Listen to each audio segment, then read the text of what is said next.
I'm on government assistance, and I run out of money, and I had to buy Pampers for Jelani. And I had $11.42 in the bank. And I remember wrapping my son in a towel for 2 days. I remember the second day, like you said, I had my hand on Jelani's stomach, and I said, "Don't worry, baby. Mommy will never be this broke or broken again." And that day, what shifted for me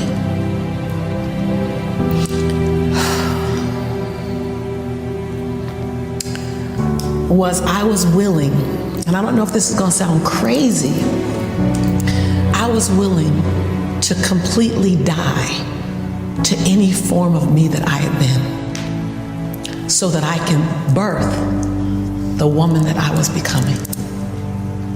The reason why a lot of people won't become who they want is because they're too attached to who they've been. And you hear it all the time when people say, "I've always been this way." Okay, well, if that's working for you, keep doing that. I knew it wasn't working for me any longer. I had hit my version of rock bottom.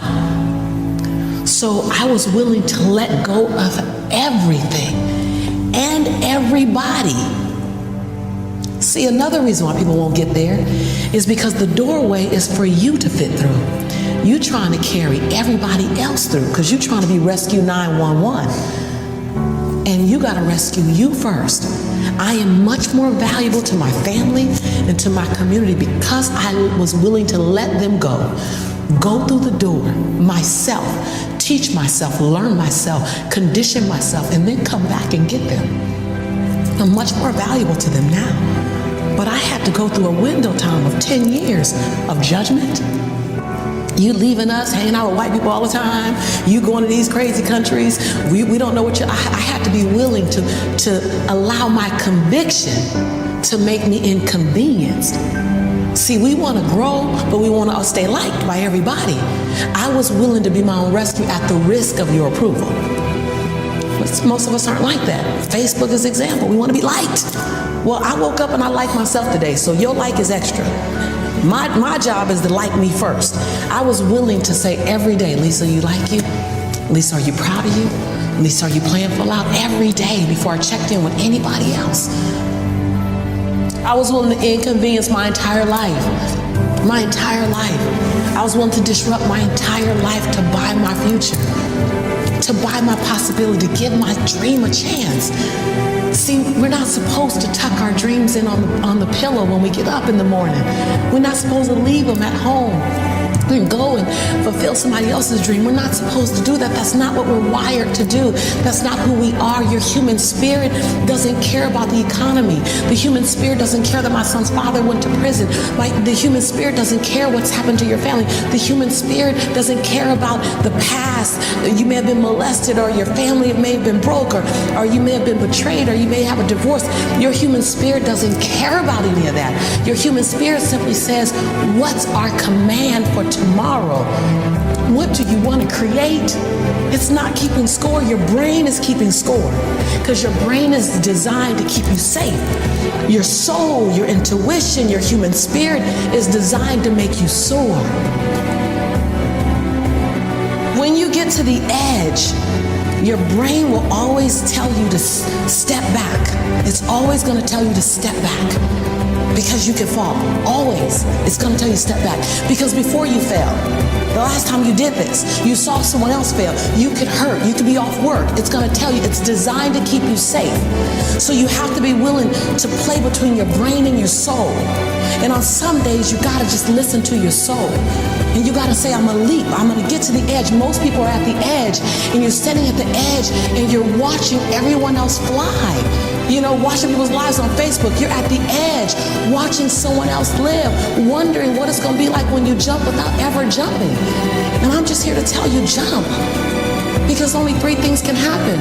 You're either going to jump and fly, or you're going to jump and fall on something soft, or you're going to fall down hard. Either way, you're going to get back up. You already know you got what it takes to get back up. Your greatest fear is not that you will fall. Your greatest fear is that you will live a full life and never fly. That you never leaped. You're not afraid of dying. You're afraid of dying before the world sees who you really are. before they really get your fingerprint, before they really feel your breath, before they really get your contribution, before they really feel you. That's what you don't want to happen. You don't want to leave this place without us knowing you were here. All I'm doing is giving my dream a chance. And I'm not extraordinary. I'm an ordinary woman who chooses every day to make one more extraordinary decision. Everything that I need to get back up, I have in me. If I don't have what I need, I can go get it. Once I figured that out, the world was my playground. The question was just, where do I go get it? And I don't come from a learning background where I was a great student. I wasn't, my highest grade in school was a C+. And when I got a C+, I did the happy dance. And all through school, I struggled. The last time I took an English class, my English teacher told me I was the weakest writer she ever met in her entire life. And the same year I took a speech class, and my speech teacher, he said, quote unquote, Ms. Nichols, I recommend you never speak in public, that you get a desk job. And so That's mean. yeah, it was demotivated people, sad people hurt, sad people make other people sad. Bottom line, don't take it personal, hurt people hurt.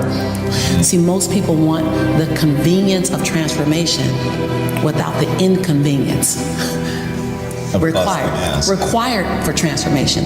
So if you want to have a conviction for something, you have to sign up to be inconvenienced. I'm just going to go after it. If I die, I'm going to die on the treadmill, like Will Smith said. I'm going to be on the treadmill running. I'm just not going to stop, because I believe all things are available to us. I'm just willing to go after them. Are you willing? And then that is so disruptive, because then you got to make a decision. Because it's easier to live inside the parameters of, as a black woman, as born and raised in South Central, I'm dyslexic. I wrote 7 books, I'm dyslexic. So just knowing, I'm not perfect. What I do really well is I manage my imperfection well. And so we're all waiting for perfect. It's an illusion that will never come to you, and it's an excuse to never show up and play. Your story is not meant to be your fortress. Your story is meant to be your fuel. Any story. The beauty of me being one of the top 1% earners in America is that I was on government's assistance. Right. That's the beauty. Come on, it wouldn't be a big deal if my family was rich. Whatever. I'm supposed to do something. The beauty is that when you show the little engine that could story, I'm not gonna run fast, but I ain't gonna stop running. I might slow down and have to breathe and catch my breath, but I'm not stopping, because I believe all things are available to all of us, and good people should do well. Because when good people do well, good people just do more good in the world.